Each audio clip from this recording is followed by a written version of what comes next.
Assalamualaikum warahmatullahi wabarakatuh. Selamat siang, salam sejahtera untuk kita semua. Shalom, Om Swastiastu, Namo Buddhaya, salam kebajikan, Rahayu Sagung Dumadi. Para hadirin tamu dan undangan yang berbahagia, selamat datang di Pendopo Widya Krida Sasana SMK Negeri 12 Surabaya.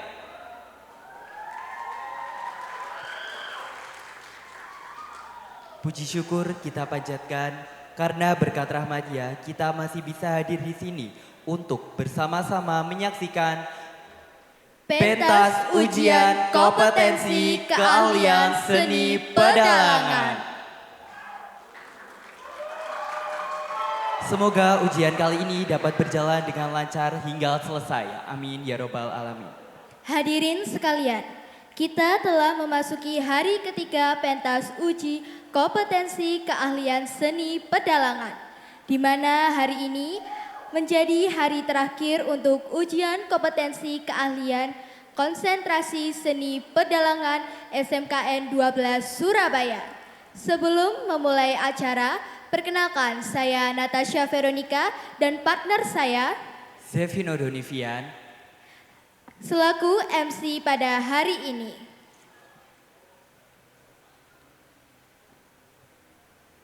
Baik hadirin sekalian, tamu undangan yang berbahagia akan tampil peserta uji yang pertama, yakni Saudari Adelia Paramita. Sebelum ujian dimulai, akan kami bacakan tata tertib pelaksanaan ujian.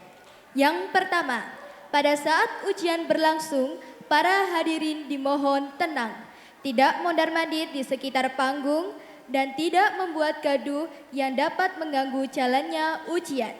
Yang kedua, handphone atau alat komunikasi lainnya mohon dinonaktifkan. Ketiga, pengambilan gambar mohon tidak menggunakan lampu blitz or flash. Yang keempat, tepuk tangan dapat dilakukan sebelum dan sesudah ujian berakhir. Berikut susunan Dewan Penguji Ujian Kompetensi Keahlian Jurusan Pedalangan tahun ajaran 2024-2025 SMK Negeri 12 Surabaya. Penguji yang pertama, Ki Bambang Sugio selaku pimpinan Sanggar Madu Mulyo. Penguji kedua, Ki Surono Gondo Taruno SSN MSI selaku pimpinan Sanggar Suro Budoyo. Penguji ketiga, Bapak Harnowo SSN selaku Ketua Konsentrasi Keahlian Seni Pedalangan. Peserta uji yang pertama adalah Saudari Adelia Paramita menyajikan pakeliran ringkas dengan lakon Sumantri Sukrosono dengan pembimbing dan penata iringan Bapak Krisna Nugroho Jati SSN.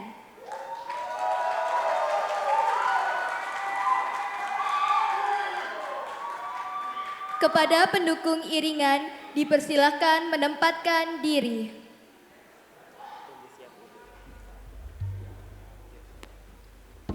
Berikutnya, kepada penyaji dipersilahkan menempatkan diri.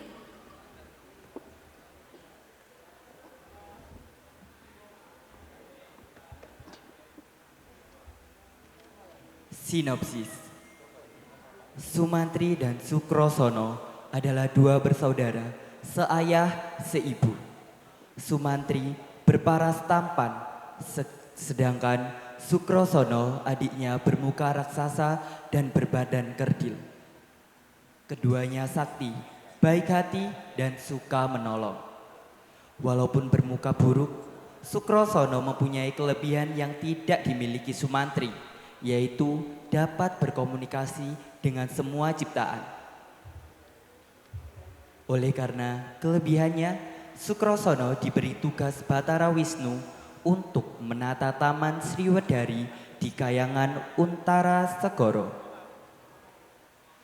Dewan penguji yang terhormat dan hadirin sekalian, inilah penampilan dari peserta uji pertama, yakni Saudari Adelia Paramita dengan lakon Sumantri Sukrosono. Selamat menyaksikan.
Prasasan batal karsa ning yang agung mulane bab wong urip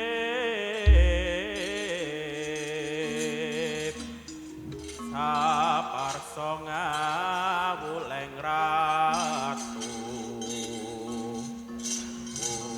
ikhlas lahir batin aja nganti nemu ewo.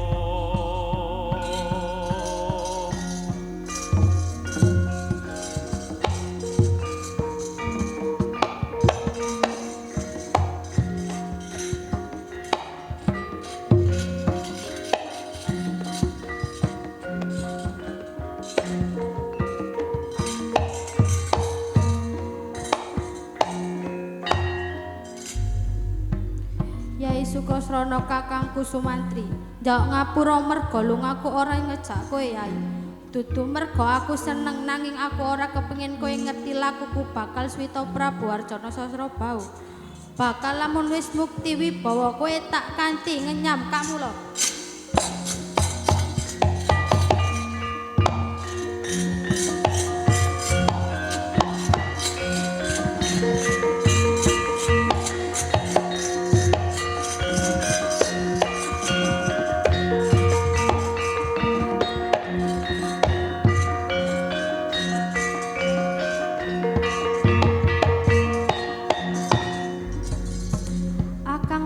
Kowe nang ndi Akang?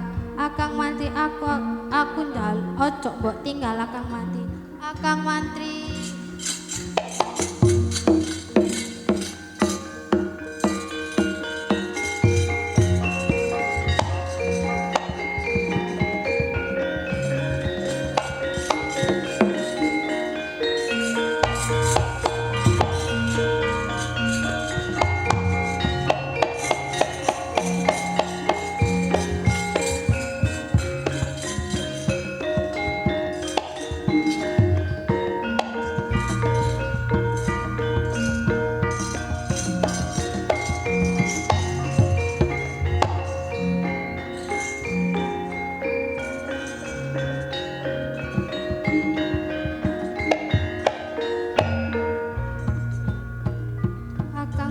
kopo kowe wis ora sayang karo aku.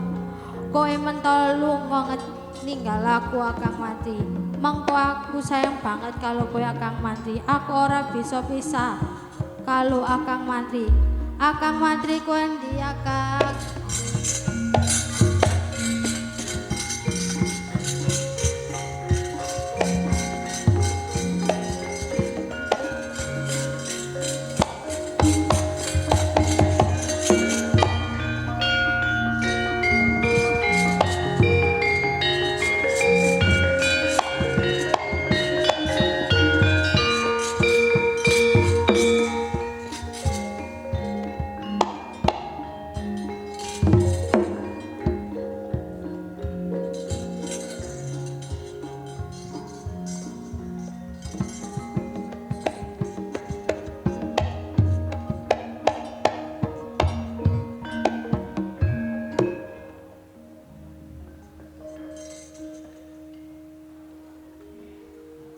Buta Pandhawa tata Kati Wisaya Indriyaksa Sara Maruta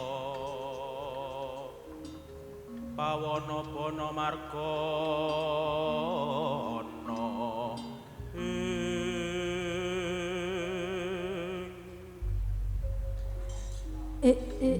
Sukasrana tak elingke aja mbok teruske anggonmu ngumbar nesu. Merga batere nesu mundalari rusak ing kahanan iki. Mula lelekke nggonmu muntap aja kebanjur nuruti bature atimu. Candra Birawa kaya ora usah cerewet yen aku ngerti Kakang Mantri. Tundake aku yen ora ninggalo tak goleke Akang Mantriku. Oh, bocah angel kandharane. Ayo bali Sukrasana.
Aku ndak ngapura jebul benel kandhanmu yen aku mung nuruti nesuku olah oleh gawe malang rusak kahanan kobal kelenan ulubing atiku.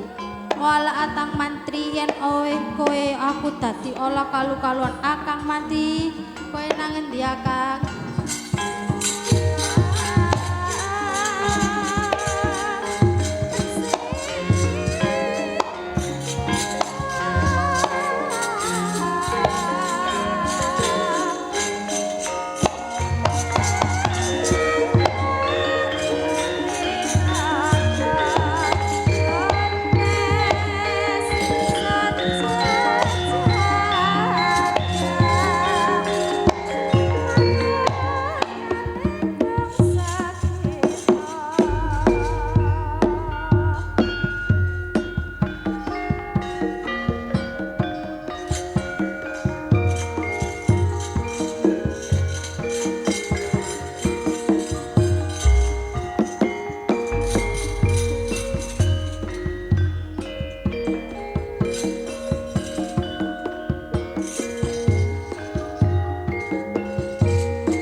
Yai Prabu Critagada, kepiye janjine Dewi Critawati iki yen dibaleni nesu Prabu Darmasesa bakal ngamuk wae Karang Abang. Wah, ya Sang Prabu, aku Ratu Warawari semono uga wis sementara gabung perang lamun Critawati ora nepati janji. Padha sumingkara iki utasane Prabu Harjana Sasra.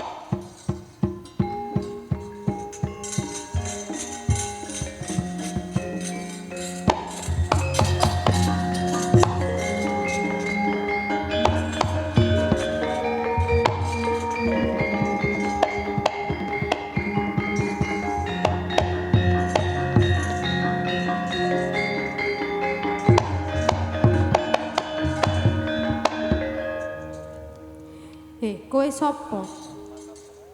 Sesenggara nyaru perbangna ora ngerti tata krama.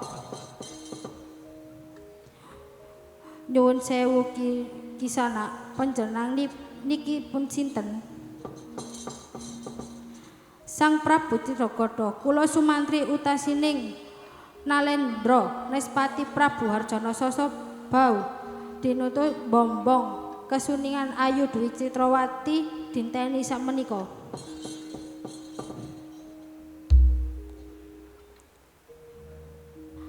Keparat ora tata sing antri suwe wae durung mesti entuk gawe. Lah iki manungsa elek nyayene njaluk bombong sang putri. Ratu Sewu negara saiki tak gawe sembarang. Sapa kang bisa nglarake aku kuwi kang bisa bombong Dewi Putri Citrawati. Keparat sumantri metu njaba.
Yai Sukasrana, banget panaripmu kowe gelem tetulung marang aku.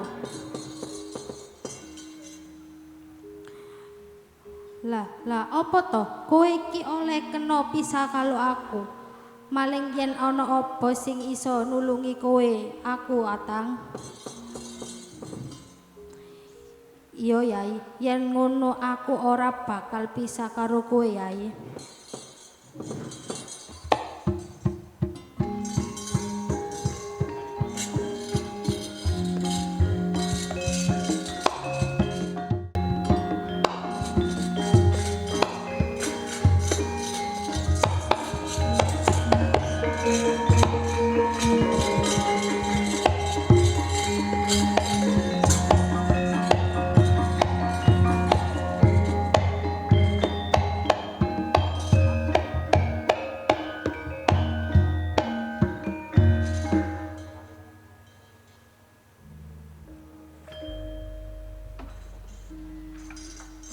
Sansaya dalu rasa biar kang lintang kumedhap titi sunyo tengah wengi lumrang gandaning puspita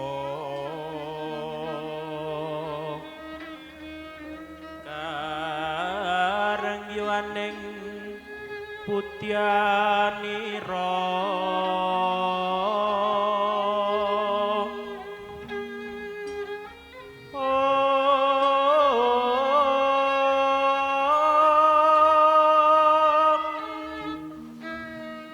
Sang Dwijawara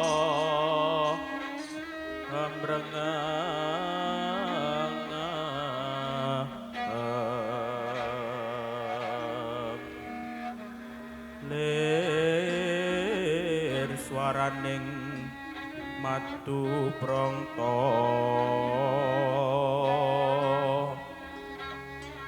manungsung sarining kembang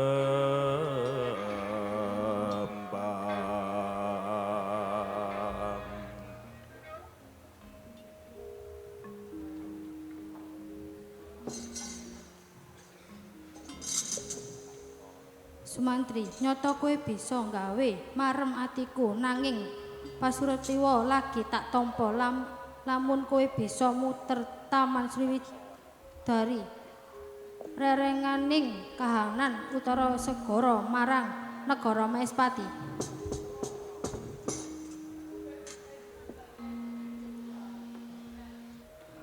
Duh sinuwun jan awet tetep kula tindakaken.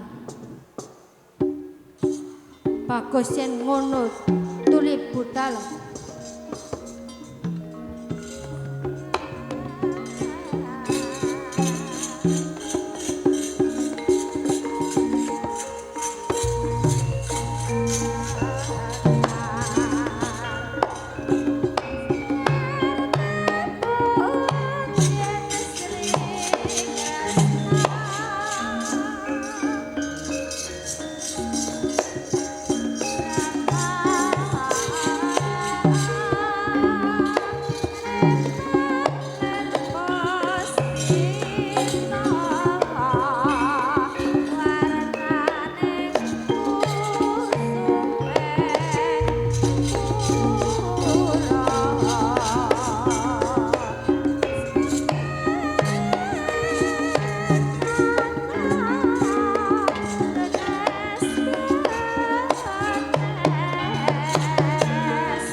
Kowe kok nangis kenapa, Kang Mantri? Sukasrana jebul Sang Prabu ora kepingin nampa aku, nyatane aku dawuh muter Taman Sriwidari ing ngutara segara marang Nespati. Kang kuwi mokal bisa tak tindakake. Walah kuwi to, wis kowe sawahe malang Prabu Arjuna Sastra Matula yen Taman Sriwidari sesuk-esuk wis tak temuke ana Naispati.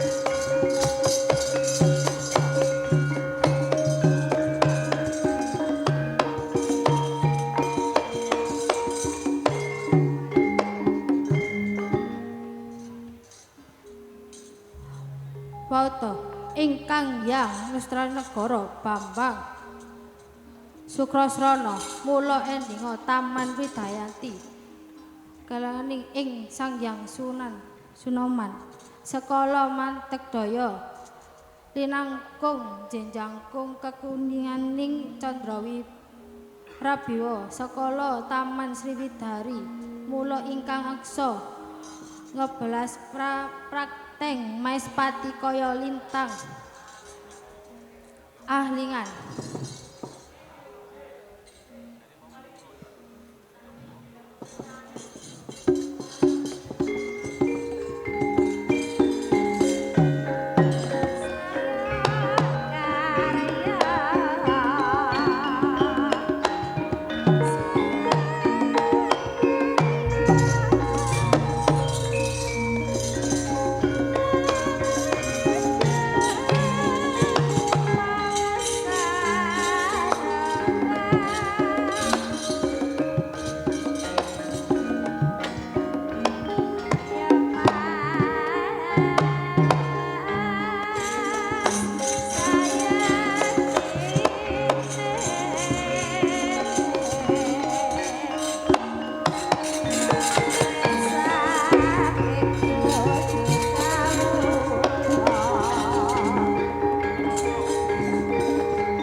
Sabda-sabdaning kukila ringkanigara saged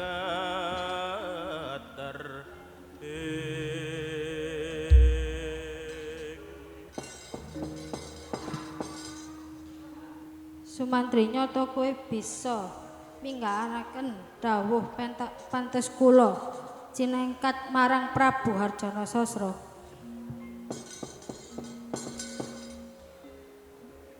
Nyuwun nggih sinuwun.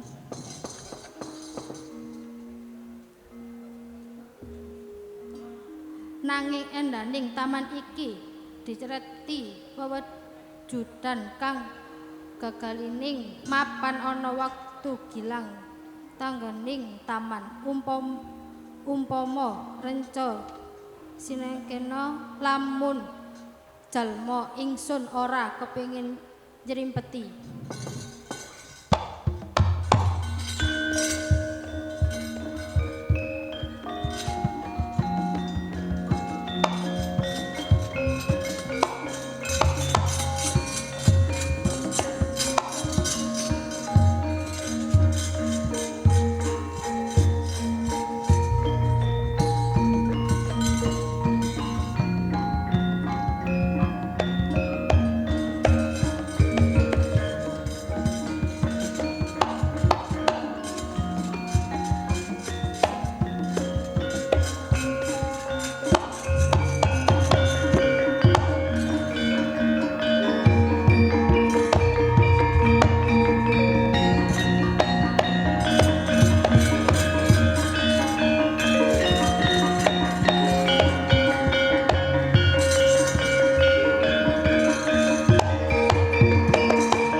Sukasrana, kowe saiki lunga saka kene Yai. Aku kok mbok usil tang. Jale kowe ora gelem pisah karo aku. Nanging sinuwun Arjuna Sastra ora kepingin kowe nampa ana kene. Mula kowe naliya wae marang prapatan Jatisarna. Omonggo yen aku adimu, aku mau bali. Aku kalau kowe wae Atang Mantri, aku sayang banget kalau kowe ya. Aku ora gelem pisah kalau kowe. Yen kowe isih mapan kene, aku urung dadi senentana warung ganyo kawuloyan. Walah Tang Mantri, kowe pilih dadi wong mulya, tapi kowe lali karo aku, kowe lali karo kesetiaane aku, kowe lali malang kesetiaane aku, kowe belinge aja mundheh kowe Akang Mantri, aku dumeh Akang Mantri.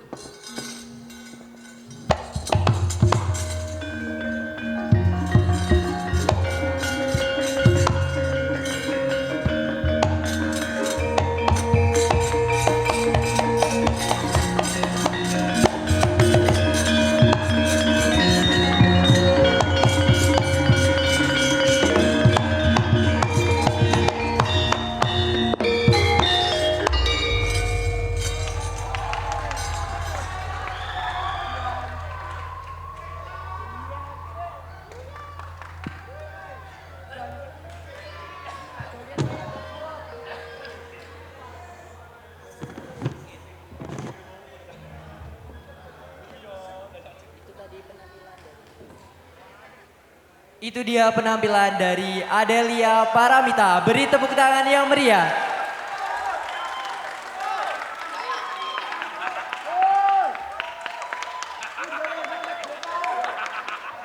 Hadirin,